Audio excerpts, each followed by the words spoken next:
Hello friends, నా ఛానల్కి స్వాగతం అండి. 1962 జూలై మాసంలో చందమామ సంచికలో వచ్చిన బేతాళ కదండి.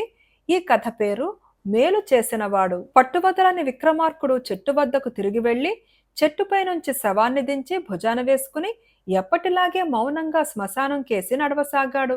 అప్పుడు శవంలోని బేతాళుడు, రాజా, నీవు రాజువై ఉండి కూడా మరొకరికి భృత్యుడవైనట్లుగా ఇలా శ్రమించడం వింతగా ఉన్నది. ఎందుకంటే రాజులు సామాన్యంగా తమకు ఎంతో మేలు చేసే భృత్యుల పట్ల కూడా అన్యాయంగా ప్రవర్తిస్తారు. ఇందుకు ఉదాహరణగా సుప్రభాకరుడనే రాజు కథ చెబుతాను విను అంటూ ఈ విధంగా చెప్పసాగాడు. పూర్వం దక్షిణాపథాన వీర్యార్థపురం అనే నగరాన్ని సుప్రభాకరుడనే రాజు పరిపాలించేవాడు.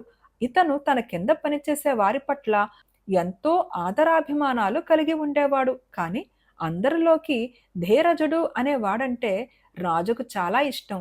ఈ ధీరజుడు రాజుగారి సైనాగార రక్షకుడు. రాజుగారు నిద్రపోతున్నంతసేపు ఆయన ప్రాణాలకు ధీరజుడే పూచి. ఈ కారణం చేత రాజుగారు ఆ పనికి ఎంతో నమ్మకస్తుడైన వాణ్ణి చూసి వేసుకున్నారు. ధీరజుడు అలాంటివాడు. మరొకరికి చెప్పని అంతరంగిక విషయాలను కూడా రాజు ధీరజుడికి చెబుతూ ఉండేవాడు. ఒకనాటి రాత్రి రాజుగారు తన సైనాగారానికి పోతూ ధీరజుడితో, రేపు వేటకు బయలుదేరాలనిపించింది. నేను నిద్ర లేచేసరికల్లా వేట సన్నాహాలన్నీ సిద్ధంగా ఉండాలని చెప్పవలసిన వారికి చెప్పు అన్నాడు. ధీరజుడు ఆ పని వెంటనే ముగించి తన పని తెల్లవార్లు సాగించాడు. తెల్లవారుతూనే రాజుగారు నిద్రలేచి సైనాగారం నుంచి బయటకు వస్తూనే ధీరజుడితో, ఏమోయ్, ఏర్పాట్లన్నీ జరిగాయా? వేటకు బయలుదేరే వారంతా సిద్ధంగా ఉన్నారా అని అడిగాడు. ధీరజుడు దిగులు ముఖం పెట్టి, మహారాజా, తమరు ఇవాళ వేటకు వెళ్ళవద్దు. తెల్లవారుజామున నాకొక చెడ్డ కల వచ్చింది.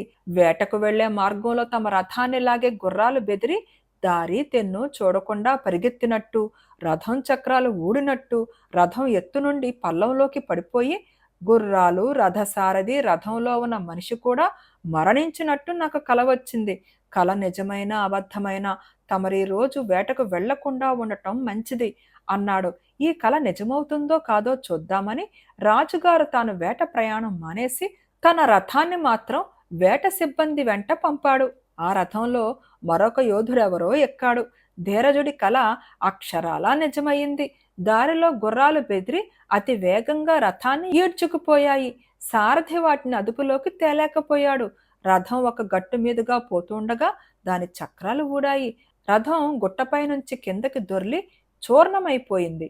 గుర్రాలు, సారథి, రథంలో కూర్చున్న యోధుడు మరణించారు. ఆ సాయంకాలం ఈ వార్త తెలియగానే రాజు ధీరజుణ్ణి పిలిచి తన ప్రాణాన్ని కాపాడినందుకు అతన్ని ప్రశంసించి మంచి బహుమానం ఇచ్చాడు. కొంతకాలం గడిచింది. దీపావళి వచ్చింది. తెల్లవారితే దీపావళి అనగా ధీరజుడికి మరొక కల వచ్చింది.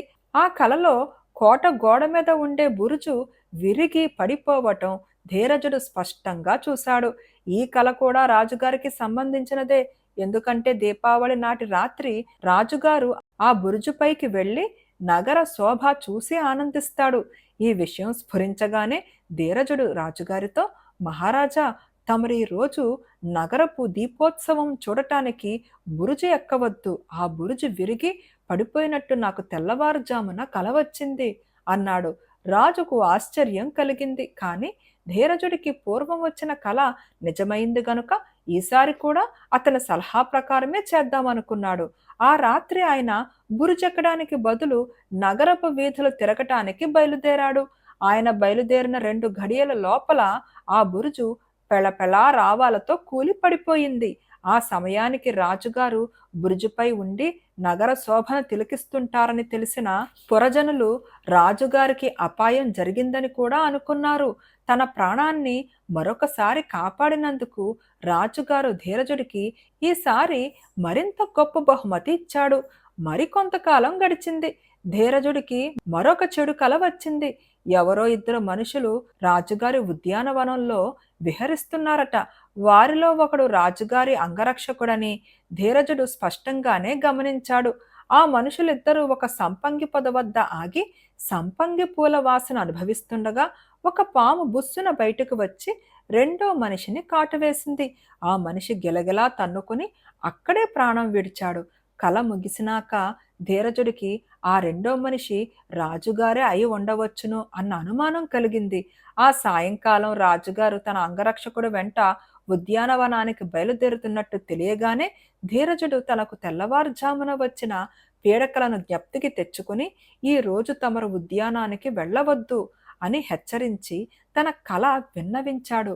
రాజుగారు తన ప్రయాణం మానుకుని తన అంగరక్షకునితో ఆ సంగతి చెప్పి కావలిస్తే నీవు ఉద్యానం వెళ్ళిరా అన్నాడు. రాజుగారి అంగరక్షకుడు ఉద్యానానికి బయలుదేరాడు. దారిలో అతనికి ఎరిగిన మనిషి ఒకడు కనిపించి అతని వెంట వచ్చాడు. ధీరజుడు కలగన్నట్టుగానే ఆ ఇద్దరూ సంపంగి పొద దగ్గర ఆగి పూలవాసన ఆనందించే సమయంలో పొదలో నుంచి ఒక తాచుపాము బుస్సుమని బయటకొచ్చి అంగరక్షకుడి వెంట ఉన్న వాణ్ణి కాటేసి పొదలో మాయమయ్యింది. ఆ మనిషి కింద పడి గిల్లగిలా కాసేపు తన్నుకుని సంపంగి పొదల పక్కనే ప్రాణాలు వదిలాడు. ధీరజుడి కల మూడోసారి రుజువు కావడమే కాక మూడోసారి రాజుగారి ప్రాణాన్ని కాపాడింది. కానీ రాజుగారు ధీరజుణ్ణి మెచ్చుకుని బహుమతి ఇవ్వటానికి బదులు సైనాగార రక్షకుడి ఉద్యోగం నుంచి తొలగించేశాడు. బేతాళుడి కథ చెప్పి రాజా, సుప్రభాకర మహారాజు ధీరజుడికి 2 సార్లు బహుమానం ఇచ్చి మూడోసారి తన ప్రాణాన్ని కాపాడగానే ఉద్యోగం నుంచి తొలగించడానికి కారణమేమిటి? రాజులో కృతజ్ఞతాభావం లోపించిందా, లేక రాజుకు ఉన్నట్టుండి ప్రాణం పైన విరక్తి కలిగిందా? ఈ ప్రశ్నకు సమాధానం తెలిసి కూడా చెప్పకపోయావో నీ తల పగిలిపోతుంది అన్నాడు. దానికి విక్రమార్కుడు ధీరజుణ్ణి ఉద్యోగం నుంచి తీసివేయటంలో రాజు సరైన పనే చేశాడు. తెల్లవారులు మేలుకుని ఉండి రాజుగారి సయ్యాగారాన్ని రక్షించవలసిన ధీరజుడు నిద్రపోయి కలలు కనటం పెద్ద నేరం. ధీరజుడు తన ప్రాణాన్ని కాపాడాడు అన్న కృతజ్ఞతతో రాజు ఈ నేరాన్ని 2 సార్లు క్షమించాడు. మూడోసారి ఉద్యోగం నుంచి తొలగించడం తప్ప మరే శిక్ష విధించకుండా వదిలిపెట్టాడు. ఇదే అలవాటైపోతే ధీరజుడు రాజు కోసం రోజు నిద్రపోయి రాజుగారి ప్రాణానికి మరొక విధంగా ముప్పు తెస్తాడు. అందుకే రాజు ధీరజుడు తనకు రక్షకుడుగా పనికిరాడని నిర్ణయించాడు అన్నాడు. రాజుకి ఈ విధంగా మౌనభంగం కలగగానే బేతాళుడు శవంతో సహా మాయమై మళ్లీ చెట్టెక్కాడు. ఈ కథ పేరు కృతాకృతులు. పట్టువదలని విక్రమార్కుడు చెట్టు వద్దకు తిరిగి వెళ్లి శవాన్ని దించి భుజాన వేసుకుని ఎప్పటిలాగే మౌనంగా శ్మశానం కేసి నడవసాగాడు. అప్పుడు శవంలోని బేతాళుడు, రాజా, ఒకందుకు నిన్ను చూస్తే నాకు సంతోషంగా ఉంది. నీవు కృతాకృతుడిలాగా కాకుండా ఆరంభించిన పని ఆశాంతం నెరవేరేదాకా ప్రయత్నం మానటం లేదు. నీకు శ్రమ తెలియకుండా ఉండగలందులకు ఆ కృతాకృతుడి కథ చెబుతాను విను అంటూ ఈ విధంగా చెప్పసాగాడు. ఒకప్పుడు కృతాకృతుడు అనే బ్రాహ్మడు ఒకడుండేవాడు. వాడు వేదాధ్యయనం మాని కులభ్రష్టుడై అస్తమాను జోదరులతోనూ విటులతోనూ తాగుబోతులతోనూ తిరిగేవాడు. రాత్రివేళ ప్రేత భూములలో తిరుగుతూ అక్కడ క్షుద్రోపాసకుల పరిచయం సంపాదించి వారి సహాయంతో పొట్టపోసుకుని అతి నీచమైన జీవితం జీవిస్తూ వచ్చాడు. ఒకనాడు రాత్రి వాడు శ్మశానానికి వెళ్లేసరికి అక్కడ శవాలు దహనమవుతున్నాయి. పిశాచాలు వికట నృత్యం చేస్తున్నాయి. అప్పుడు ఒక బేతాళుడు కృతాకృతుణ్ణి సమీపించి, నాకు నరమాంసం తెచ్చి పెడతావా, నిన్ను పీక్కు తినమన్నావా అని అడిగాడు. నరమాంసమైతే తేగలను గాని అందుకు నాకేమిస్తావు అని కృతాకృతుడు బేతాళుణ్ణి అడిగాడు. ఆరోగ్యవంతుడైన బ్రాహ్మడి మాంసం తెచ్చిపెట్టావంటే నీకు మృత సంజీవని మంత్రం చెబుతాను అన్నాడు బేతాళుడు. ఆ మంత్రం ఒక్కటే చాలదు, జోదంలో ఎల్లప్పుడూ గెలిపించే పాచికలు కూడా ఇస్తావంటే నీవు కోరినట్టు బ్రాహ్మడి మాంసం తెస్తాను అని కృతాకృతుడు బేరమాడాడు. సరే, అలాగే కానిమ్మన్నాడు బేతాళుడు. కృతాకృతుడు ఆరోగ్యవంతుడైన బ్రాహ్మణ్ణి చంపి ఆ మాంసం తెచ్చి బేతాళుడికిచ్చే ప్రయత్నం మీద బయలుదేరాడు. కానీ ఇది వాడికి అసాధ్యమయ్యే పనిగా కనిపించలేదు. అందుచేత వాడు రహస్యంగా తన తమ్ముణ్ణే చంపి వాడి మాంసాన్ని అర్ధరాత్రి వేళకు ప్రేత భూమికి తెచ్చాడు. బేతాళుడు ఆ మాంసం తీసుకుని అన్న ప్రకారం అజేయమైన పాచికలిస్తూ మృత సంజీవని మంత్రం కూడా బోధించాడు. తరువాత ఒకనాడు కృతాకృతుడు మృత సంజీవి మంత్ర ప్రభావం పరీక్షించగోరి ఒక చచ్చిన చండాలుడి శవాన్ని అపరాత్రి వేళ ప్రేతభూమికి తీసుకుపోయి మృత సంజీవి మంత్రం పఠించనారంభించాడు. మంత్రం సగం పూర్తి అయ్యేసరికల్లా శవం ఎడమ చెయ్యి, ఎడమ కాలు ఆడించి, ఎడమ కన్ను విశాలంగా తెరిచి అటు ఇటు చూడసాగింది. శవం యొక్క కుడిపార్శ్యం మటుకు చచ్చే ఉన్నది. ఈ భయానక దృశ్యాన్ని చూడగానే కృతాకృతుడికి హడలు పుట్టింది. వాడిని మిగిలిన మంత్రాన్ని మరిచిపోయి ఒక్క గెంతుతో లేచి కాలి సత్తువ కొద్దీ పరిగెత్తసాగాడు. బేతాళుడు ఆవహించటం చేత శవం కూడా లేచి ఒంటి కాలి మీద గెంతుతూ ఓనాది కాకృతం కృతం అని అస్పష్టంగా అరుస్తూ అతన్ని వెంబడించింది. కృతాకృతుడు వాయువేగంతో ఇల్లు చేరుకుని తలుపులు గట్టిగా బిగించి వణుకుతూ దుప్పటి కప్పుకుని పడుకుని త్వరలోనే నిద్రపోయాడు. కాని ఒక రాత్రివేళ వాడికి నిద్రాభంగమై లేచి చూసేసరికి తలుపు తెరుచుకుని చండాలుడి శవం ఎడమ కాలితో గెంతుతూ ఎడమ కన్ను భయంకరంగా అటుటు తిప్పుతూ ఓనాది కాకృతం కృతం అంటూ వాడికేసి రావడం కనిపించింది. కృతాకృతుడు చివాలున పక్క మీద నుంచి దూకి మరొక ద్వారం తెరుచుకుని బయటికి పారిపోయి ఒక గుర్రం ఎక్కి అతి వేగంగా దూరదేశానికి వెళ్ళిపోయాడు. అక్కడ ఒక పెద్ద నగరంలో స్థిర నివాసం ఏర్పాటు చేసుకుని చండాలుడి శవం పీడ వదిలింది కదా అనుకున్నాడు. వాడు అక్షయమైన తన పాచికలతో జోదంలో అందరినీ ఓడించి అంతులేని డబ్బు సంపాదించి సమస్త భోగాలు అనుభవిస్తూ ఇతర జోదగాళ్లకు విందులు చేస్తూ సుఖంగా కాలక్షేపం చెయ్యసాగాడు. ఒకనాటి రాత్రి ఒక జోదపుటింట్లో వాడు పాచికలాడుతుండగా సగం బతికిన చండాల శవం ఒంటి కాలిపై గెంతుతూ ఒంటి కన్ను భయంకరంగా అటు ఇటు తిప్పుతూ ఓనాది కాకృతం కృతం అంటూ అక్కడికి వచ్చింది. కృతాకృతుడు దాన్ని చూసి కెవ్వున కేకపెట్టి జోదం వాడే బల్ల మీదుగా దూకి మరొక వాకిలి గుండా బయటకు వెళ్ళి ఏక పరుగున నగరం దాటి అరణ్యానికి అడ్డం పడి ఎంతో దూరాన ఉన్న మరొక నగరం చేరుకున్నాడు.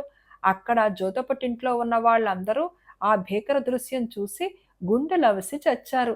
ఈ కొత్త నగరంలో కృతాకృతుడు కొంతకాలం పాటు మారువేషం వేసుకుని కలుగులోని ఎలకలాగా దాగి ఉండి తరువాత ధైర్యం వచ్చి తిరిగి జోదమాడి డబ్బు సంపాదించడం ఆరంభించాడు. ఒకనాడు కృతాకృతుడు మేడ మీద తన ప్రేయసితో సహా కూచుని ఉండగా చండాలుడి శవం వారున్న చోటికి ఒంటి కాలుపై గెంతుతూ ఒంటి కన్నుతో నిప్పులు కక్కుతూ ఓనాది కాకృతం కృతం అని భయంకరంగా అరుస్తూ వచ్చింది. ఆ దృశ్యాన్ని చూడగానే కృతాకృతుడి ప్రియురాలు భయంతో పెద్దగా ఒక్క కేక పెట్టి ప్రాణాలు వదిలింది.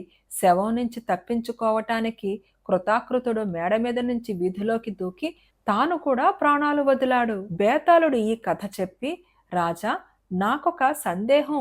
ఓనాది కాకృతం కృతం అనటంలో శవం యొక్క అభిప్రాయం ఏమిటి? నీకు తెలిసి కూడా చెప్పకపోయావో నీ తల పగిలిపోతుంది అన్నాడు. దానికి విక్రమార్కుడు, ఊనాది కాకృతం కృతం అంటే తక్కువ చేసినది, ఎక్కువ చేసినది, అసలే చెయ్యనిది అని అర్థం. ఈ మాటల్లో ఉండే అర్థం స్పష్టంగా తెలుస్తూనే ఉన్నది. ప్రారంభించిన పని పూర్తి చేయటానికి సాహసం లేనివారు ఎక్కువనా చేస్తారు, తక్కువైనా చేస్తారు. అందుచేత వారు ఉభయభ్రష్టులవుతారు. సన్మార్గులు నీచయత్నాలు ఆరంభించరు. పాపకృత్యాలు చేసే సాహసం గల దుర్మార్గులు తమ ప్రయత్నాలను చివరంతా సాగించి వాటి సత్ఫలితాలను ఈ లోకంలోనైనా అనుభవిస్తారు. పిరికి వాళ్ళు ఈ 2 తరగతుల కింద రారు. వారు పాపపు కార్యాలను ఆరంభిస్తారు, కానీ వాటిని ముగించే సాహసం ఉండదు. వారు ఉభయభ్రష్టులైపోతారు. ఇదే శవం అన్న మాటలకు అర్థం అన్నాడు. రాజుకి ఈ విధంగా మౌనభంగం కలగగానే బేతాళుడు శవంతో సహా మాయమై మళ్లీ చెట్టెక్కాడు. ఇది బేతాళ కథ పేరు నాగమణి. విసుగు చెందని విక్రమార్కుడు చెట్టు వద్దకు తిరిగి వెళ్ళి శవాన్ని దించి భుజాన వేసుకుని ఎప్పటిలాగే మౌనంగా శ్మశానం కేసి నడవసాగాడు. అప్పుడు శవంలోని బేతాళుడు, రాజా, నీవు ఏదైనా అపూర్వమైన లాభం కోరి ఇలా శ్రమ పడుతున్నావేమో. చాలా ప్రమాదం సుమా. నాగమణి కోరిన వైశ్య కన్యలాగా అవుతావు. నీకు శ్రమ తెలియకుండా ఉండగలందులకు ఆ కథ చెబుతాను విను అంటూ ఈ విధంగా చెప్పనారంభించాడు.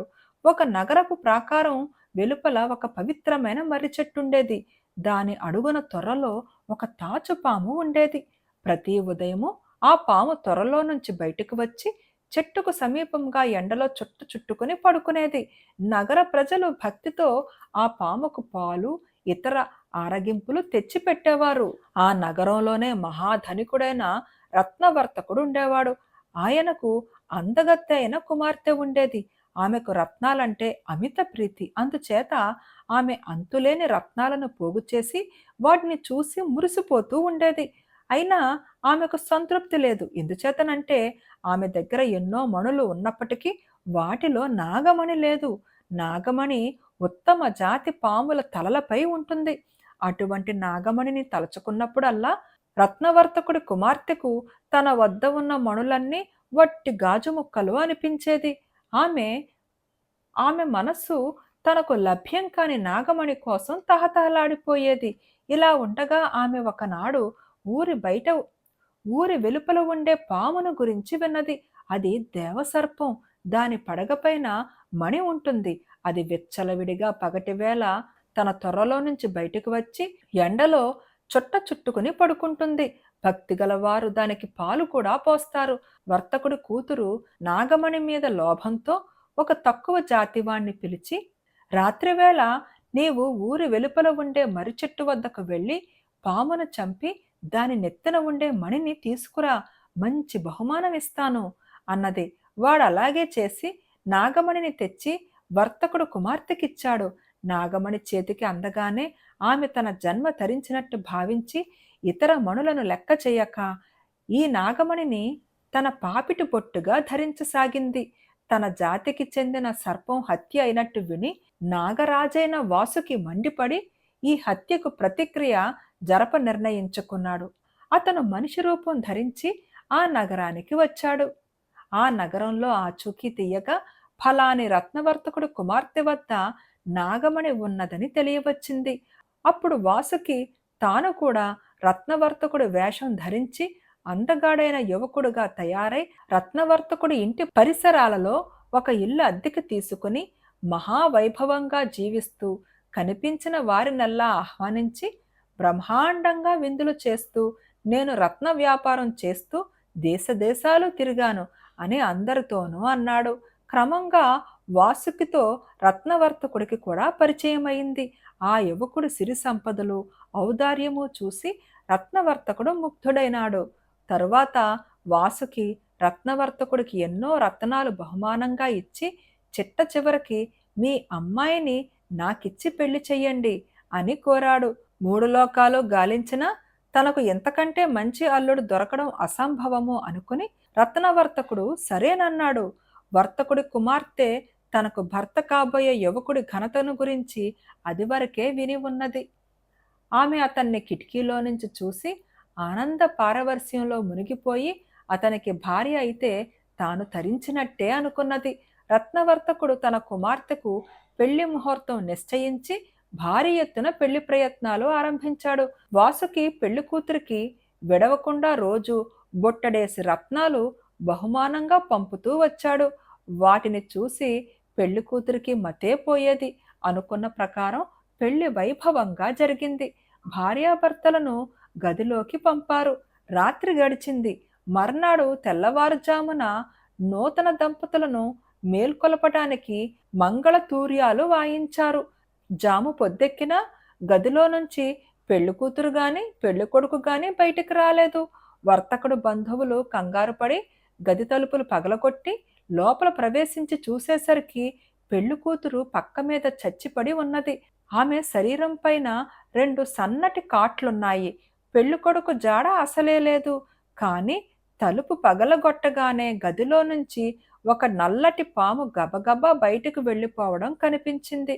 బేతాళుడు ఈ కథ చెప్పి, రాజా, నాకొక్క సందేహం. వర్తకుడి కుమార్తెకు మణులకు ఏ విధమైన కొరత లేదు కదా? నాగమణి కోసం ఎందుకంతగా తహతహలాడి తన ప్రాణానికే ముప్పు తెచ్చుకున్నది? నాగమణిలో ప్రత్యేకమైన విలువ కాని మహిమ కాని లేక అపూర్వమైన శక్తులు కాని ఏమైనా ఉన్నవా? ఈ ప్రశ్నకు సమాధానం తెలిసి కూడా చెప్పకపోయావో నీ తల పగిలిపోతుంది అన్నాడు. దానికి విక్రమార్కుడు, నాగమణిలో నిజానికి ప్రత్యేకత ఏమీ లేదు. ఒకవేళ ఉన్నప్పటికీ వర్తకుడి కుమార్తె దాని కోసం తహతహలాడిపోవడానికి కారణం దాని విలువ కానీ మహిమ కానీ కానే కాదు. ఇతర మణులు కోకొలలుగా ఉన్నప్పటికీ నాగమణి తన వద్ద లేని కారణం చేతనే ఆమె దానిని అంత గాఢంగా వాంఛించింది. స్త్రీలు సులభ సాధ్యం కాని వాటికి హెచ్చు విలువ ఇస్తారు అన్నాడు. రాజుకు ఈ విధంగా మౌనభంగం కలగగానే బేతాళుడు శవంతో సహా మాయమై మళ్ళీ చెట్టెక్కాడు. ఈ కథ పేరు ప్రభు ధిక్కారం. పట్టువదలని విక్రమార్కుడు చెట్టు వద్దకు తిరిగి వెళ్ళి చెట్టుపై నుంచి శవాన్ని దించి భుజాన వేసుకుని ఎప్పటిలాగే మౌనంగా శ్మశానం కేసి నడవసాగాడు. అప్పుడు శవంలోని బేతాళుడు, రాజా, నీ కార్యదీక్ష పట్టుదల చూడగా నీవు నీ కన్నా బలవంతుడి ఆజ్ఞను పాలిస్తున్నావేమోనని నాకు తోస్తున్నది. ఎందుచేతనంటే తన కన్నా బలవంతుడైన వాణ్ణి ధిక్కరించిన వాడు కష్టాల పాలవుతాడు. రాజా ధిక్కారం చేసి యశవర్మ అనేవాడు ఉభయభ్రష్టుడైపోలేదా? శ్రమ తెలియకుండా ఉండగలందులకు నీకు యశవర్మ కథ చెబుతానో విను అంటూ ఈ విధంగా చెప్పసాగాడు. యశవర్మ అనే క్షత్రియ యువకుడు కళింగ దేశం వాడు. అతను వంగదేశపు చక్రవర్తి వద్ద కొలువులో చేరాడు. వంగదేశంలో కాని చక్రవర్తి కొలువులో కాని అతని దేశస్థులు ఎవరూ లేని కారణం చేత అతను బొత్తిగా ఒంటరిగాడిగా ఉంటూ తన మానాన తాను కాలం వెళ్ళబుచ్చుతూ వచ్చాడు. ఇలా కొంతకాలం జరిగాక వంగదేశానికి మగధ దేశానికి మధ్య యుద్ధం వచ్చింది. ఈ యుద్ధంలో వంగయోధులు అద్వితీయ పరాక్రమం కనపరిచి మగధ సేనలను పూర్తిగా ఓడించేశారు. ఈ విధంగా అద్వితీయ పరాక్రమం ప్రదర్శించిన వారిలో యశవర్మ కూడా ఉన్నాడు. అతని సాహస పరాక్రమాలను సాటి యోధులందరూ చెప్పుకుని అతని పట్ల ఎంతో గౌరవం చూపారు. అయితే చక్రవర్తి మటుకు యోధులందరికీ ఈనాములు జాగీర్లు ఇస్తూ యశవర్మకు ఏమీ ఇవ్వనే లేదు. యశవర్మలో సగం పరాక్రమం కూడా చూపని వారు సైతం చక్రవర్తిని బతిమాలో సేనానాయకుల చేత చెప్పించో గొప్ప బహుమతులు పుచ్చుకున్నారు. యశవర్మ ఎవరినీ ఆశ్రయించలేదు. తనకు చక్రవర్తి ఎలాంటి కానుక ఇవ్వనందుకు అతను చింతించినట్టు కూడా కనబడలేదు. చక్రవర్తి ప్రతి పర్వదినం నాడు అక్కర జరిగినప్పుడు కూడా తన ఆశ్రితులకు బహుకృతులు ఇచ్చేవాడు. అలాంటి సమయంలో కూడా యశవర్మకు చిల్లి గవ్వ ముట్టలేదు. ఎంతకాలం గడిచినా యశవర్మ ఆర్థిక పరిస్థితి పెరగలేదు. పైపెచ్చు అతను క్రమంగా బీదవాడు కాసాగాడు. దానికి కారణం ఏమంటే అతను సహజంగా దాత. ఎవరు దారిద్ర్యంతో బాధపడుతున్నా అతడు చూడలేకపోయేవాడు. అడిగిన వారికి లేదని చెప్పి ఎరుగడు. ఇలా అందరి దారిద్ర్యాన్ని పంచుకుని యశవర్మ తానే దరిద్రుడయ్యాడు. అతనికి కొత్త బట్టలు లేవు. ఉన్న ఆయుధాలు కూడా ఒక్కొక్కటే పోయాయి. నౌకర్లు లేకుండా పోయారు. చివరకు తన గుర్రానికి దాణా కొనిపెట్టలేని దుస్థితికి వచ్చేశాడు యశవర్మ.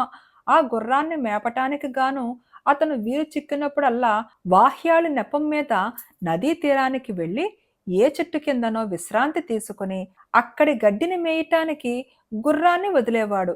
ఒకనాటి సాయంకాలం యశవర్మ నదీ తీరాన ఒక చెట్టు కింద పడుకుని విశ్రాంతి తీసుకుంటూ ఉండగా ఎవరో ఇద్దరు స్త్రీలు అతనున్న చోటుకు వచ్చి, మా దేవి తమరితో మాట్లాడాలంటున్నది, ఒక్కసారి ఆ కనిపించే పొదరింటికేసి వస్తారా అని అడిగారు. యశవర్మ వారిని చూసి ఆశ్చర్యపడ్డాడు. ఎందుకంటే వారు మానవ స్త్రీలలాగా లేరు. తప్పక వస్తాను అంటూ అతను వారి వెంట బయలుదేరాడు. పొదరింట్లో మరొక స్త్రీ ఉన్నది. అంత సౌందర్యవతిని యశవర్మ ఎన్నడూ ఊహించను కూడా లేదు. ఆమె అతన్ని తన పక్కనే కూర్చోమని, యశవర్మ, నేనొక గంధర్వ స్త్రీని. నీ వంటి ఉత్తమ మానవులను ప్రేమించటం మాకు పరిపాటే. నీకు సమ్మతమైన పక్షంలో నేను నీకు భార్యగా ఉండగోరుతున్నాను అన్నది. దేవి, నీవు వీధి బిజ్జగత్తెవైనా నిన్ను హృదయపూర్వకంగా ప్రేమించగలను అన్నాడు యశవర్మ. తరువాత ఆ గంధర్వ స్త్రీ తన చిలికెత్తెల చేత దివ్యమైన భోజనం తెప్పించింది. వారిద్దరూ భోజనం చేసేశారు. యశవర్మ దేవభోగాలన్నీ అనుభవించాడు. యశవర్మతో ఆ గంధర్వాంగన పొద్దుపోతున్నది. ఇక నీవు వెళ్ళిరా, ఈ సంచి తీసుకో. ఇందులో నుంచి నీకు ఎంత తీసినా బంగారం వస్తుంది. ఇది ఉన్నంత కాలము నీకు దారిద్ర్యం ఉండదు. నీకు నన్ను చూడాలి అనిపించినప్పుడల్లా ఇక్కడికి వచ్చి నన్ను పిలిస్తే నేను క్షణంలో వస్తాను. కానీ ఒక్క విషయం మాత్రం గుర్తుంచుకో. నన్ను గురించి పొరపాటున కూడా ఎవరితోనూ చెప్పవద్దు. అలా చెప్పావో నేను నీకు మరి దక్కను. ఈ మాట మరువవద్దు అన్నది. అది మొదలు యశవర్మ జీవితమంతా మారిపోయింది. అతని ఇల్లు పెద్ద హర్మ్యమైపోయింది. అతని గుర్రపు జీను బంగారుది. అతని దుస్తులు జరీ దుస్తులు. అతని దాన ధర్మాలకు అంతులేదు. ఒకప్పుడు ఇతరుల దారిద్ర్యాన్ని తాను పంచుకున్నట్టే ఇప్పుడు అతను తనకు గల అంతులేని బంగారాన్ని అందరికీ పంచాడు. సాటి యోధులు అతని దశ మారినందుకు చాలా సంతోషించారు. తీరిక కలిగినప్పుడల్లా అతను నదీ తీరానికి వెళ్ళి తన భార్యను పిలిచేవాడు. ఆమె వెంటనే వచ్చేది. అతను ఆమెతో కొంతకాలం సుఖంగా గడిపి తిరిగి నగరకు వచ్చేసేవాడు. ఇలా ఒక ఏడాది గడిచింది. సంవత్సరాది వచ్చింది. ఆనాడు తన కొలువులో ఉండే వారందరినీ తన భవనానికి పిలిచి విందు చెయ్యటం చక్రవర్తికి అలవాటు. ఆ విందు చాలా ఉత్సాహభరితంగా జరిగేది. విందు మధ్యను చక్రవర్తి అకస్మాత్తుగా తన అనుచరులతో, మహారాణిని మించిన సౌందర్యవతి ప్రపంచంలో ఎక్కడా లేదని నేను ఘంటాపథంగా చెప్పగలను. ఆమెను ఇప్పుడే పిలిపిస్తాను. మీలో ఎవరైనా అంతకంటే అందగత్తెను చూసి ఉన్నట్టయితే రుజువు చెయ్యవచ్చు అన్నాడు. నౌకర్లు చక్రవర్తి భార్య వద్దకు వెళ్ళి చక్రవర్తి ఆమె సౌందర్యాన్ని గురించి అన్న మాటలు చెప్పి ఆమెను విందు జరిగే చోటుకు తీసుకువచ్చారు. మహారాణి తాను గొప్ప సౌందర్యవతిని అన్న గర్వాతిశయంతో విర్రవీగిపోతూ చక్రవర్తి సమీపంలో నిలబడింది. మహారాణిని సరిగా చూడండి, ఇంతకు మించిన సౌందర్యవతిని ఎవరన్నా ఎప్పుడైనా చూసారా అన్నాడు చక్రవర్తి. ఆమె సౌందర్యవతి అన్న మాట నిజమే, కాని ఆమె కన్నా సౌందర్యవతులు రాజుగారి అనుచరుల భార్యల్లోనే ఒకరిద్దరున్నారు. అయినా అందరూ ఆమె కేసి తేరుపారా చూచి తలలో ఆడించి నిజం నిజం అన్నారు. ఒక్క యశవర్మ మాత్రం ఆమె కేసి చూడనైనా చూడకపోగా తల వంచుకుని తనలో తాను నవ్వుకున్నాడు. అందరినీ శ్రద్ధగా గమనిస్తున్న మహారాణి చక్రవర్తితో, ఈ యశవర్మ నా అందాన్ని పరిహసించి నన్ను అవమానించాడు. దీనికి తగిన ప్రతీకారం చెయ్యండి అన్నది. ఈ మాటలు విని చక్రవర్తి తోక తొక్కిన తాచులాగా అయి, ఏం యశవర్మ, అందరూ మహారాణి సౌందర్యాన్ని శ్లాఘిస్తూ ఉంటే నీ ఒక్కడవే మౌనంగా ఉండటానికి ఏమిటి కారణం అని అడిగాడు. యశవర్మ ధైర్యంగా లేచి నిలబడి, మహారాజా, తమరు మహారాణి గారిని ఎంతమంది మధ్యకు పిలిపించి అందరి చేత ఇచ్చకాల మెప్పు మాటలు పలికించి వారికి ఇలా అన్యాయం చెయ్యటం ఉచితం కాదు. మహారాణి గారి సౌందర్యం గురించి సందేహం ఏమీ లేదు, కానీ అంతకంటే సౌందర్యవతులు ప్రపంచంలో ఎందరో ఉన్నారు అన్నాడు. ఒక్క సౌందర్యవతిని ఉదాహరణగా చెప్పు అన్నాడు చక్రవర్తి. ఎంతో దూరం పోనవసరం లేదు మహారాజా. నా భార్య మహారాణి వారిని సౌందర్యంలో సులువుగా మించుతుంది అన్నాడు యశవర్మ. ఈ మాట విని అందరూ విస్మయం చెందారు. అతనికి ఒక భార్య ఉన్నట్టు కూడా ఎవరికీ తెలియదు. అలా అయితే అతని భార్యను సభకు రప్పించమనండి. ఆమె అందమే ఎక్కువో నా అందమే ఎక్కువో వీరందరూ నిర్ణయిస్తారు అన్నది మహారాణి పట్టరాని ఆగ్రహం కనపరుస్తూ. చక్రవర్తికి ఈ ఆలోచన నచ్చింది. అవును, అలాగే చెయ్యి. నీ భార్యను తీసుకురా. నలుగురు ఆమె అందమే ఎక్కువని నిశ్చయించిన పక్షాన నీ ధూర్తత్వాన్ని క్షమిస్తాము. లేని పక్షాన మహారాణిని అవమానించినందుకు నిన్ను క్రూరంగా శిక్షిస్తాము అన్నాడాయన. యశవర్మ వెంటనే గుర్రమెక్కి నదీ తీరానికి వెళ్ళి మామూలు ప్రకారం తన భార్యను పిలిచాడు. కానీ అతను ఎన్నిసార్లు పిలిచినా ఆమె రానేలేదు. తాను ఆమె పెట్టిన నియమం అతిక్రమించి ఆమె విషయం ఇతరులకు చెప్పేశాడు. అలా చేసినట్టయితే తమ దాంపత్యం అంతమైపోతుందని ఆమె ముందే చెప్పింది. ఇక ఆమె యశవర్మకు మరి కనపడదు. చక్రవర్తి తనను దండిస్తాడని కూడా ఆలోచించకుండా యశవర్మ తన భార్యను పోగొట్టుకున్నందుకు హతాశుడై విచారంతో తిరిగి వచ్చాడు. అతన్ని వాలకాన్ని చూస్తూనే, నీ భార్య ఎక్కడా అని అడిగాడు. మహారాజా, ఆమెను తీసుకురావటానికి నాకు శక్తి లేదు అన్నాడు యశవర్మ నిర్భయంగా. చక్రవర్తి తన భటులను పిలిపించి, నన్ను ధిక్కరించి మహారాణిని అవమానించిన ఈ అధముణ్ణి చీకటి కొట్టులో బంధించండి అన్నాడు. భటులు అలాగే చేశారు. యశవర్మ చీకటి కొట్టులో నిర్బంధితుడై కూడా తాను పోగొట్టుకున్న భార్య కోసం కుమిలి కృషించి కొంతకాలానికి ప్రాణాలు విడిచాడు. బేతాళుడు ఈ కథ చెప్పి, రాజా, నాకొక్క సందేహం. యశవర్మ ఇటు చక్రవర్తి ఆగ్రహానికి, అటు గంధర్వ స్త్రీ ఆగ్రహానికి కూడా గురి అయ్యే పని ఎందుకు చేశాడు? అందరిలాగా అతను కూడా రాణిని మెచ్చుకుంటే సరిపోయేది కదా. అలా చెయ్యకపోవటానికి రాజుగారి పట్ల తేలిక భావమా, లేక తనకు ఒక గంధర్వ భార్య స్త్రీగా ఉన్నదని, కోరినంత బంగారం ఉన్నదని అతిశయమా? ఈ ప్రశ్నకు సమాధానం తెలిసి కూడా చెప్పకపోయావో నీ తల పగిలిపోతుంది అన్నాడు. దానికి విక్రమార్కుడు, యశవర్మ చక్రవర్తిపై తృణీకార భావం కలవాడైతే గంధర్వ స్త్రీతో పరిచయం అయినాక చక్రవర్తి కొలువు మాని ఉండేవాడు. తనకు అపూర్వమైన భార్య ఉన్నదని, అంతులేని బంగారం ఉన్నదని అతిశయం పొందినవాడైతే వాటిని పోగొట్టుకునే పని చేసేవాడు కాడు. అతను ఇతరులలాగా మహారాణిని ఎందుకు మెచ్చుకోలేదంటే అతనిలో కపట స్వభావం లేదు. మెచ్చుకున్నవారంతా మహారాణిని అవమానిస్తున్నారని అతడు ఒకడే గ్రహించి ఆ పని తాను కూడా చెయ్యలేకపోయాడు. అతను స్వార్థం ఎరగనివాడు కావటం చేతనే చక్రవర్తి తనకు ఎన్నడూ ఏ విధమైన కానుక ఇవ్వకపోయినా అతను చింతించలేదు. స్వార్థం ఎరగనివాడు కావటం చేతనే అతను తన భార్య సంగతి చెప్పేటప్పుడు తనకు కలగబోయే నష్టాన్ని గురించి ఏమాత్రం ఆలోచించలేకపోయాడు అన్నాడు. రాజుకి ఈ విధంగా మౌనభంగం కలగగానే బేతాళుడు శవంతో సహా మాయమై మళ్లీ చెట్టెక్కాడు. ఈ కథ పేరు మహావీరుడు. పట్టువదలని విక్రమార్కుడు చెట్టు వద్దకు తిరిగి వెళ్లి చెట్టుపై నుంచి శవాన్ని దించి భుజాన వేసుకుని ఎప్పటిలాగే శ్మశానం కేసి మౌనంగా నడవసాగాడు. అప్పుడు శవంలోని బేతాళుడు, రాజా, నీవు పడే ఈ శ్రమ అంతా మరొకరి కోసంలాగుంది. అవతలవాడు ఎంతో సత్పాత్రుడైతే తప్ప పరోపకారం చెయ్యరాదు.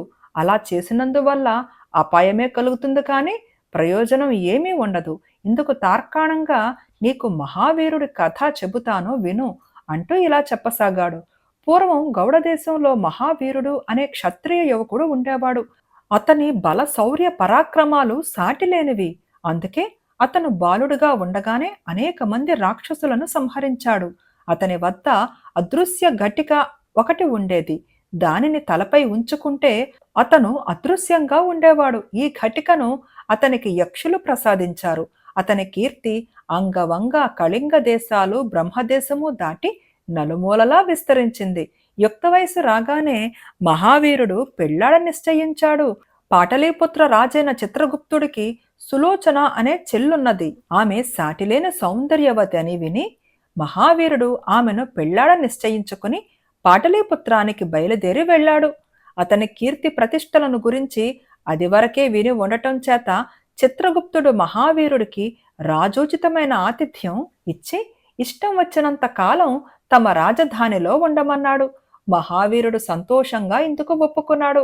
ఏమంటే సులోచన అతను అనుకున్న దానికంటే కూడా గొప్ప సౌందర్యవతి.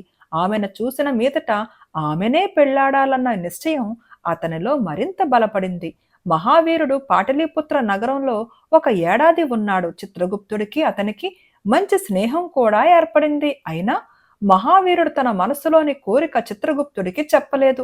ఒకనాడు చిత్రగుప్తుడే తన మనసు విప్పి మహావీరుడికి తన రహస్యం ఈ విధంగా చెప్పుకున్నాడు. బ్రహ్మపురాన్ని యశోవతి అనే రాణి పాలిస్తున్నది. ఆమెకింకా వివాహం కాలేదు. ఆమె ఒప్పుకున్నట్టయితే పెళ్లాడటానికి ఎందరో రాకుమారులు సిద్ధంగా ఉన్నారు. కాని ఆమె తనకన్నా బలహీనుణ్ణి పెళ్లాడను అని భీష్మించుకుని కూర్చున్నది. తనను పెళ్లాడవచ్చిన వాణ్ణి తనతో సమంగా బాణం వెయ్యమంటుంది. తనతో గదాయుద్ధం చెయ్యమంటుంది.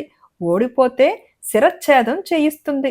ఎందరో బలశాలులు ఆమెతో పోటీ చేసి ఓడిపోయి ప్రాణాలు పోగొట్టుకున్నారు. ఆమెను తప్ప మరొకతను పెళ్లాడటం నాకిష్టం లేదు. కానీ ఆమెతో పోటీ చేశానో తప్పక ఓడిపోతాను. నాకన్నా బలవంతులనే ఆమె ఓడించి తలలు తీయించింది. ఈ సమస్య ఎలా పరిష్కారం అవుతుందో నాకు తెలియటం లేదు. చిత్రగుప్తుడి ఈ మాటలు చెప్పగానే మహావీరుడు, మిత్రమా, నీవు యశోవతిని పోటీలో ఓడించటానికి అవసరమైన సహాయం నేను చెయ్యగలను. కానీ అందుకొక నిబంధన ఉన్నది. అదేమిటంటే నీ చెల్లెలు సులోచనను నాకిచ్చి పెళ్లి చెయ్యాలి అన్నాడు. నా చెల్లెలిని నువ్వు పెళ్లాడదలిస్తే నాకు అభ్యంతరమేమీ లేదు. కానీ యశోవతితో నేను బహిరంగంగా పోటీ చేసేటప్పుడు ఎలా సహాయపడగలవు అది అసంభవం అన్నాడు చిత్రగుప్తుడు. నా వద్ద అదృశ్య ఘటిక ఉన్నది. దాని సహాయంతో నేను నీ వెంటే ఉండి నా బలం నీకు అరువియ్యగలను అన్నాడు మహావీరుడు. ఈ మాట వినగానే చిత్రగుప్తుడికి యశోవతి తన భార్య అవుతుందన్న ఆశ పుట్టుకొచ్చింది. అతను మహావీరుడితో ముందు జరగవలసిన కార్యక్రమం గురించి ఆలోచించాడు. నీవు నీ సామంతులతో సహా బ్రహ్మపురానికి బయలుదేరు. నేను కూడా నీ వెంట వస్తాను. నేను కూడా నీ సామంతునే అని చెప్పు. అప్పుడు ఎవరికీ ఎలాంటి అనుమానము కలగదు.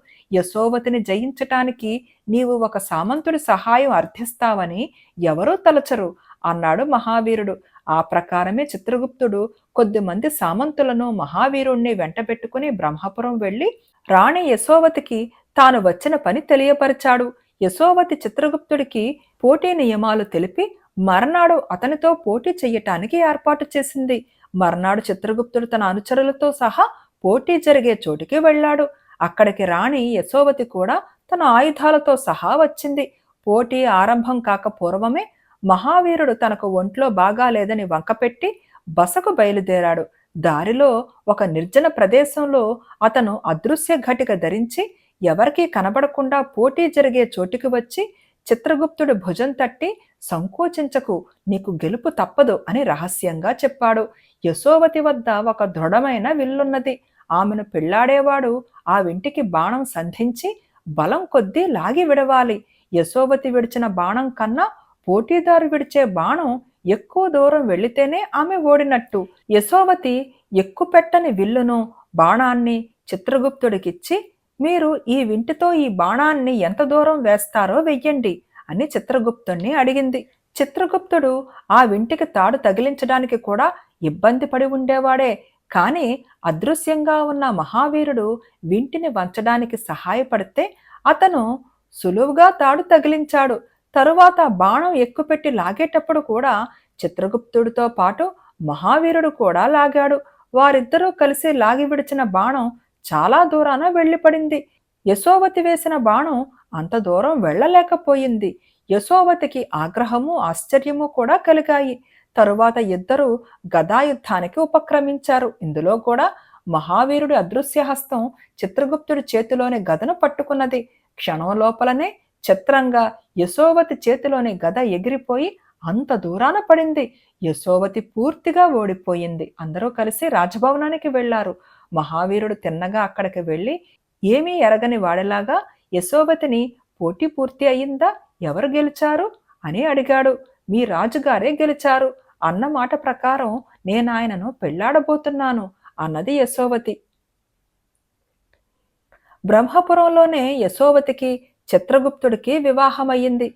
చిత్రగుప్తుడు మగధ దేశానికి బ్రహ్మదేశానికి కూడా రాజయ్యాడు. పెళ్లైన తరువాత అతను భార్యతో సహా పాటలీపుత్రానికి తిరిగి వచ్చి మహావీరుడికి తన చెల్లెలు సులోచననిచ్చి వైభవంగా పెళ్లి చేశాడు. ఈ పెళ్లి జరుగుతుందని తెలియగానే యశోవతి తన భర్తతో చక్రవర్తి చెల్లెలిని ఒక సామంతుకిచ్చి పెళ్లి చేయటమా అని ఆశ్చర్యం కనపరిచింది. చిత్రగుప్తుడు నవ్వి, అతడు నాకు ఆప్తమిత్రుడు కూడా. సులోచన మటుకు మహావీరుణ్ణి మొదటిసారి చూసినప్పటి నుంచి తన ప్రాణం కంటే అధికంగా ప్రేమించింది. అతను అపూర్వ బలసంపన్నుడే కాక స్నేహపాత్రుడు, ఇతరులకు సహాయపడే స్వభావం కలవాడు కూడా. అటువంటి వాడు తనకు భర్త అయ్యాడని సులోచన తనలో తాను చాలా గర్వపడేది. తన భార్యకు తనపై గల ప్రేమాభిమానాలు గమనించి మహావీరుడు ఆమెతో తాను యశోవతిని ఓడించడానికి ఎలా సహాయం చేసింది చెప్పేశాడు. ఈ వృత్తాంతం విని సులోచన మరింత గర్వపడింది. ఈ గర్వమే మహావీరుడి ప్రాణాలకు యమపాసంగా పరిణమించింది. ఎందుకంటే కొద్ది రోజుల అనంతరం యశోవతి సులోచన కబుర్లాడుకుంటూ తమ భర్తలను గురించి మాట్లాడుకోవటంలో యశోవతి, నా భర్తను మించిన బలాఢ్యుడు ప్రపంచంలో మరొకడు లేడు అన్నది. నీ భర్త నా భర్తకు చాలడు అన్నది సులోచన. సామంతును తెచ్చి చక్రవర్తితో పోలుస్తావేమిటి? నన్ను పెళ్లాడతామని వచ్చి ఎందరో బలాఢ్యులు నా చేత ఓడిపోయారు. మీ అన్న ఒక్కడే నన్ను ఓడించి పెళ్లాడగలిగాడు అన్నది యశోవతి కోపంగా. సులోచనకు పౌరుషం వచ్చింది. నా భర్త మా అన్నకు సామంతోని ఎవరు చెప్పారు? అది అబద్ధం. అదీ కాక మా అన్న తన బలంతో నిన్ను గెలిచాడు అని అనుకుంటున్నావు కాబోలు. అది వట్టి మాట. నా భర్త అదృశ్యంగా ఉండి సహాయం చేయబట్టే నువ్వు ఓడిపోయావు. నా భర్త వద్ద అపూర్వమైన అదృశ్య ఘటిక ఉన్నది అంటూ ఆమె తన భర్త తనకు తెలిపిన రహస్యమంతా తన వదిన గారికి చెప్పేసింది. యశోవతి గుండెలో కార్చిచ్చు రగిలించినట్టయింది. కఠోరమైన నియమాలు పెట్టి ఎంతో బలశాలిని తాను భర్తగా పొందాను అనుకుంటే తన ఆడబిడ్డ అంతకంటే బలశాలిని ఏ నియమాలు లేకుండా సంపాదించడం ఆమె సహించలేకపోయింది. అందుచేత మహావీరుడు నిర్మూలనానికి ఎత్తు వేసింది. ఆమె తన భర్తతో, మీ సామంతైన మహావీరుడు ప్రవర్తన ఏమీ బాగాలేదు, తక్కువ వాళ్లకు చనువివ్వరాదు, అందులో చెల్లెలిని కూడా ఇచ్చి మీరు తేలిక అయిపోయినారు. అతను అందరితోనూ ప్రగల్భాలు ఆడుతున్నాడట. నన్ను పోటీలో జయించింది మీరు కాదని, తానేనని, నేను న్యాయంగా తనకే భార్య అయి ఉండవలసిందని అంటున్నాడట. ఇలాంటి మాటలు మీరు గాని నేను గాని ఎలా సహించగలం అని 1కి 10 సార్లు గుచ్చి గుచ్చి అన్నది. చిత్రగుప్తుడు తన భార్య మాటలు నమ్మాడు. మహావీరుడిపై అతనికుండిన కృతజ్ఞతాభావం ద్వేషంగా మారింది. అతను తన సామంతులతో సంప్రదించి మహావీరుణ్ణి రహస్యంగా చంపించేశాడు. స్నేహపూర్వకంగా ఉపకారం చేసినందుకు మహావీరుడు తన ప్రాణాలే కోల్పోయాడు. బేతాళుడు ఈ కథ చెప్పి, రాజా, మహావీరుడికి జరిగిన ద్రోహానికి కారకులెవరు? తొందరపడి తన భర్త రహస్యాన్ని బయటపెట్టిన సులోచన, తన భర్త కంటే మహావీరుడు బలవంతుడని తెలిసి ఓర్చలేకపోయిన యశోవత, భార్య మాటలు నమ్మి మిత్రద్రోహానికి కూడా తలపడిన చిత్రగుప్తుడా? ఈ ప్రశ్నకు సమాధానం తెలిసి కూడా చెప్పకపోయావో నీ తల పగిలిపోతుంది అన్నాడు. దానికి విక్రమార్కుడు, సులోచన తన భర్త గొప్పతనాన్ని దాచి ఉంచడం అస్వాభావికం.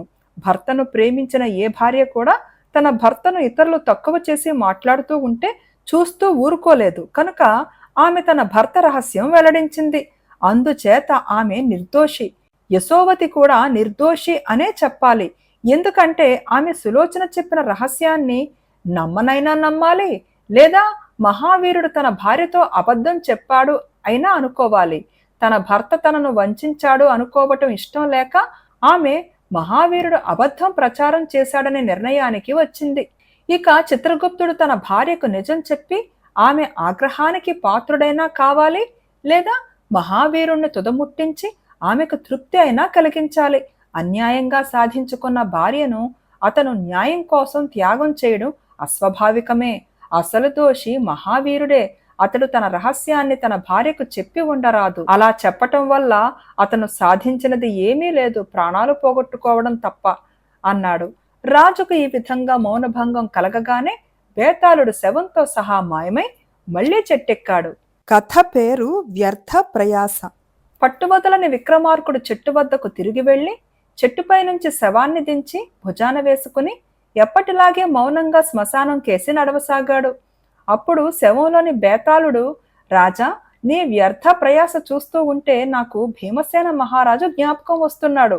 నీలాగే ఆయన కూడా తలకు మించిన పనికి పూనుకుని చివరికి విఫలుడయ్యాడు. శ్రమ తెలియకుండా ఉండగలందులకు నీకా కథ చెబుతాను విను అంటూ ఈ విధంగా చెప్పసాగాడు. ప్రాగ్జ్యోతిష నగరంలో పౌండ్రకుడు అనే ఒక మహావిద్వాంసుడుండేవాడు. ఆయన సమస్త శాస్త్రాలు చదివినవాడు. కోరినట్టయితే ఆయనకు రాజాశ్రయం సులువుగా లభించి ఉండేదే. కాని ఎక్కడ చూసినా రాజధర్మం అడుగంటినట్టు కనిపించటం చేత పౌండ్రకుడు స్వతంత్రంగా బతకగోరి మంత్రశాస్త్రంలో కృషి చేసి అనేక అసాధారణ శక్తులు సంపాదించుకున్నాడు. ఇంతేకాక హిమాలయాలకు వెళ్ళి అక్కడ గుహలలో కూర్చుని యోగ విద్య అభ్యసించి అనేక సిద్ధులు సాధించాడు. ఆ తరువాత అతను ప్రజలకు తన అద్భుత శక్తులను ప్రదర్శించి చూపుతూ వచ్చాడు. కాలక్రమాన పౌండ్రకుడు ఖ్యాతి ఆ దేశపు రాజైన భీమసేన మహారాజుకు తెలియవచ్చింది. ఆయన పౌండ్రకుణ్ణి పిలిపించాడు. రాజాజ్ఞ కదా అని పౌండ్రకుడు వచ్చాడు. వెంటనే భీమసేన మహారాజు పౌండ్రకుణ్ణి చీకటి కొట్టులో బంధింపచేసి అన్నపానాలు లేకుండా 1 ఏడాది పాటు ఖైదు చేశాడు. 1 ఏడాది తరువాత చీకటి కొట్టు తలుపులు తెరవగా పౌండ్రకుడు చచ్చిపోలేదు సరికదా, ముప్పూటలా సుష్టుగా భోంచేస్తున్న వాడిలాగా మిసమిసలాడుతూ నవ్వు ముఖంతో బయటకు వచ్చాడు. పౌండ్రకుడు మంత్రసిద్ధి కలవాడని భీమసేన మహారాజుకు స్పష్టంగా తెలిసిపోయింది. 1 ఏడాది పాటు అన్నము నీరు లేకుండా ఉన్నవాడు దేనికైనా సమర్థుడే. అందుచేత భీమసేన మహారాజు పౌండ్రకుణ్ణి ఎలాగైనా నిర్మూలించాలని నిశ్చయించుకున్నాడు. పౌండ్రకుడు రాజుతో ఇక నాకు సెలవిప్పించండి అన్నాడు. ఎందుకు వెళ్ళిపోవటం అన్నాడు భీమసేన మహారాజు. ఇక్కడ ఉంటే మీరు నా ప్రాణాలు తీస్తారు కనుక అన్నాడు పౌండ్రకుడు. అదేమీ లేదు, వెళ్ళాలని ఉంటే అలాగే వెళ్ళవచ్చు, భోజనం చేసి మరీ వెళ్ళు అన్నాడు రాజు. భోజనాలు చేసేటప్పుడు పౌండ్రకుడు పాయసం గిన్నెను దగ్గరికి తీసుకుంటూ, ఇది మనిద్దరము చెరిసగము తాగాలని నా కోరిక అన్నాడు. ఒక గిన్నెలో నుంచి ఇద్దరు తాగాలంటే ఎవరో ఒకరు ఎంగిలి పాయసం తాగాలి. ఈ పౌండ్రకుడు తన ఎంగిలి తాగమంటున్నాడేమోనని భీమసేన మహారాజుకు అనుమానం కలిగింది. కానీ పౌండ్రకుడు ఒక చెంచా తీసుకుని పాయసాన్ని రెండుగా కోశాడు. ఆ తరువాత అందులో సగం తాను తాగి, మిగిలినది మీరు తాగండి మహారాజా అన్నాడు. భీమసేన మహారాజు పౌండ్రకుడి శక్తులకు అద్భుతం చెంది కూడా పాయసాన్ని తాగటానికి పస్తాయించాడు. అది గమనించి పౌండ్రకుడు, పోనివ్వండి, అది కూడా నేనే తాగేస్తాను అంటూ పాయసం గిన్నె ఖాళీ చేసి ఆ గిన్నెను పైకి ఎగరవేశాడు. ఆ గిన్నె దాదాపు కప్పు దాకా వెళ్ళి కొంతసేపటి వరకు అక్కడే అటూ ఇటూ ఊగుతూ ఉండిపోయి తర్వాత కింద పడిపోయింది. ఈ వింతను చూసి భోజనాలు చేస్తున్న వారంతా నివ్వెరపోయారు. తీరా గిన్నె కింద పడినాక పౌండ్రకుడి కోసం చూస్తే అతను ఎక్కడా కనిపించలేదు. పౌండ్రకుణ్ణి ఎలాగైనా చంపించి తీరాలన్న నిర్ణయం భీమసేన మహారాజుకు మరింత బలంగా కలిగింది. అతన్ని పట్టుకురమ్మని భటులను పంపాడు. రాజభటులు పౌండ్రకుడి ఇంటికి వచ్చి వెతికారు. ఇది గ్రహించి పౌండ్రకుడు ఒక ఆవుగా మారి తన ఇంటి ముందుండే ఆవుల మందలో చేరిపోయాడు. భటులు తెలివైన వాళ్ళు. వారు ఆవులను లెక్కించి ఉండవలసిన దానికన్నా ఒకటి ఎక్కువ ఉన్నట్టు కనిపెట్టి ఆ ఆవులతో, రాజుగారు నీతో మాట్లాడాలని మాత్రమే కోరుతున్నారు, భయపడక నీ నిజరూపం ధరించు అన్నారు. అప్పుడు ఒక ఆవు మందలో నుండి ముందుకు వచ్చి మనిషి గొంతుతో, ఇది నిజమేనా అని అడిగింది. ఆ ఆవే పౌండ్రకుడై ఉంటాడనుకుని భటులు దాన్ని పట్టుకోపోయారు. అంతలోనే ఆవులన్నీ ముందుకు వచ్చి ఇది నిజమేనా అని అడిగాయి. ఏ ఆవును తీసుకుపోవాలో తెలియక భటులు వచ్చిన దారి పట్టారు. కొంతకాలం గడిచింది. రాజుగారి అనుగ్రహం సంపాదించగోరిన వాడెవడో వెళ్ళి పౌండ్రకుడు ఫలానా చోట ఉన్నాడు అని చెప్పాడు. రాజు తన భటులను పంపాడు. పౌండ్రకుడు కావాలనే వారికి దొరికిపోయాడు. అలా దొరికిన పౌండ్రకుణ్ణి రాజుగారు ఖైదులో పెట్టించాడు. తరువాత అతన్ని చిత్రహింసలు చేయడానికి భటులు రాగా వారికి ఇద్దరు పౌండ్రకులు విడివిడిగా కనిపించారు. వారిలో ఒకడు ఖైదు వెలుపల ఉన్నాడు, రెండోవాడు ఖైదు లోపల నిలబడి ఉన్నాడు. భటులు వచ్చి ఈ మాట చెప్పేసరికి భీమసేన మహారాజుకు మండిపోయింది. మీరా అధముణ్ణి వధ్యశిల వద్దకు తీసుకుపోయి తల వేసేయండి అని ఆయన ఆజ్ఞాపించాడు. అయితే ఆ ఆజ్ఞ నిర్వర్తించే లోపుగా పౌండ్రకుడు అదృశ్యమైపోయాడు. వెంటనే నగర ద్వారాలన్నీ మూయించి పౌండ్రకుడి కోసం నగరమంతా గాలించారు. పౌరులు కూడా రాజభటులకు తోడ్పడ్డారు. ఆ మనిషి ఎలా ఉంటాడు అని పౌరులు అడిగితే రాజభటులు పౌండ్రకుణ్ణి వర్ణించి చెప్పారు. కానీ అదే వర్ణనకు సరిపోయే వాళ్ళు వందల సంఖ్యలో పౌరులకు కనపడసాగారు. ఎవరిని పట్టుకోవాలో వారికి తెలియలేదు. ఈ సంగతి విని భీమసేనుడు, పౌండ్రకుడిలాగా కనిపించిన ప్రతి ఒక్కణ్ణి చంపండి అని తన భటులకు ఉత్తరవిచ్చాడు. భటులు పౌండ్రకుడు లాంటివాణ్ణి ఒకణ్ణి చంపి గోతంలో వేసి తీసుకుని రాజుగారి ఎదుట పెట్టారు. గోతం విప్పి చూస్తే దాని నిండా గడ్డి పీచు కనిపించాయి, కానీ శవం లేదు. ఇన్నిసార్లు అపజయం పొందినప్పటికీ పౌండ్రకుణ్ణి చంపించాలన్న నిర్ణయాన్ని భీమసేన మహారాజు మార్చుకోలేదు. ఆయన తన సేనానాయకుణ్ణి పిలిచి, నీవు 10,000 మంది సైనికులను వెంట పెట్టుకుని బయలుదేరి ఎలాగైనా ఆ పౌండ్రకుణ్ణి చంపిరా అని ఆజ్ఞాపించాడు. సేనానాయకుడు తన సేనతో సహా దేశాటన ప్రారంభించాడు. ఆయన ఒక మైదానంలో విడిసి ఉండగా పౌండ్రకుడు సేనాపతి గుడారం ముందుకు వచ్చి నిలబడ్డాడు. ఆయన ఒక చేతిలో చట్టి, రెండో చేతిలో ఒక సంచి ఉన్నాయి. ఆయన వాటిని కింద పెట్టి, సేనాపతి, నేను పౌండ్రకుణ్ణి, నీకు నీ సైనికులకు విందు చెయ్యటానికి ఈ సారా ఈ భోజనము తెచ్చాను అన్నాడు. పౌండ్రకుడు తన మంత్రశక్తిని ప్రదర్శించబోతున్నాడని సేనాపతికి అర్థమైంది. ఆయన ఆ శక్తులను గురించి విని ఉన్నాడు, కానీ స్వయంగా చూడలేదు. అందుచేత ఆయన పౌండ్రకుడితో, విందు చెయ్యండి, కానీ మేము 10,000 మందిమి ఉన్నాం అన్నాడు. పర్వాలేదు, ఒక్కొక్కరినే రమ్మనండి అన్నాడు పౌండ్రకుడు. ఆ చట్టిలో నుంచి ఎంత సారా తీసినా ఇంకా వస్తూనే ఉన్నది. అలాగే సంచిలో నుంచి ఎంత ఆహారం తీసినా వస్తూనే ఉంది. సైనికులందరికీ పూర్తిగా కైపెక్కింది. వారు ఆ చట్టీని సంచిని కాజేద్దామని యత్నించారు. కానీ ఎంతమంది పట్టిలాగినా అవి రెండు భూమికి కరుచుకుపోయి కదలలేదు. ఇంత మహిమ గలవాణ్ణి నేను చంపటమేమిటి అనుకుని సేనాపతి పౌండ్రకుణ్ణి తన దారిన వెళ్ళిపోనిచ్చాడు. ఇది జరిగిన కొన్నాళ్లకు భీమసేన మహారాజు ఒంటరిగా ఉన్న సమయంలో పౌండ్రకుడు ప్రత్యక్షమై, మహారాజా, అలా ఉద్యానవనం కేసి వాహ్యాళి పోదామా అని అడిగాడు. నీవు నడుస్తూ ఉండు, నేను వెనకట్టితే గుర్రం మీద వస్తాను అన్నాడు భీమసేన మహారాజు. ఆయన తన కత్తిని తీసుకుని గుర్రం ఎక్కి బయలుదేరాడు. రాజు కొంత దూరం వెళ్ళాక ముందు నడుస్తూ పౌండ్రకుడు కనిపించాడు. దారి నిర్మానుష్యంగా ఉన్నది. దబ్బున పౌండ్రకుణ్ణి సమీపించి తన కత్తితో అతని తల నరికేద్దామని రాజు గుర్రాన్ని మరింత వేగంగా తోలాడు. పౌండ్రకుడు పావుకోళ్లు ధరించి నింపాదిగానే నడుస్తున్నప్పటికీ రాజుగారి గుర్రం అతన్ని చేరుకోలేకపోయింది. అతి వేగంతో అది చాలాసేపు పరిగెత్తి నురుగులు కక్కుతూ పడిపోయింది. రాజుగారు కూడా దానితో పాటే స్పృహ తప్పి పడిపోయాడు. పౌండ్రకుడు ఏమైనది ఎవరికీ తెలియదు. బేతాళుడి కథ చెప్పి, రాజా, నాకొక్క సందేహం. పౌండ్రకుడి శక్తులు తనకు అతీతమైనవని భీమసేన రాజుకు మొదటనే తెలిసి ఉండాలి. మందమతి అనుకున్నా రెండోసారి తెలిసి ఉండాలి. ఆ సంగతి తెలిసి కూడా ఆయన పౌండ్రకుణ్ణి రూపుమాపడానికి అన్ని యత్నాలు ఎందుకు చేశాడు? తన సేనానాయకుడు గ్రహించిన సంగతి రాజు గ్రహించనే లేదా? గ్రహించితే ఆ ప్రయత్నం ఆయన ఎందుకు మానుకోలేదు? ఈ ప్రశ్నకు సమాధానం తెలిసి కూడా చెప్పకపోయావో నీ తల పగిలిపోతుంది అన్నాడు. దానికి విక్రమార్కుడు, ఒక్క అనుభవము కలగకముందే భీమసేన మహారాజుకు పౌండ్రకుడు శక్తి తన శక్తులన్నిటినీ మించినదని తెలుసు. అందుచేతనే మొట్టమొదటి నుంచి ఆయన పౌండ్రకుణ్ణి చంపటానికే యత్నించాడు. ఆయన అలా చేయటంలో వింత ఏమీ లేదు. తన రాజ్యంలో తనకు మించిన శక్తిమంతుడున్నంతకాలము ఏ రాజు సహించలేడు. ఏ రాజ్యంలోనైనా సర్వశక్తి సంపన్నుడు రాజే అయి ఉండాలి. అలా కాని పక్షంలో అతని పరిపాలన అపహాస్యం పాలవుతుంది. అందుచేత భీమసేన మహారాజు పౌండ్రకుణ్ణి నిర్మూలించే ప్రయత్నం సహజమే. ఆయన యత్నాన్ని వ్యర్థయత్నం అనటానికి కూడా లేదు. ఎందుకంటే ఎంత సిద్ధ పురుషులైనప్పటికీ చిరంజీవులు కారు. మరణం వారికి ఎప్పటికైనా రాసిపెట్టే ఉంటుంది. ఆ మరణం తనకు అనుకూలంగా ఉండగలందులకే భీమసేన మహారాజు ప్రయత్నించాడు.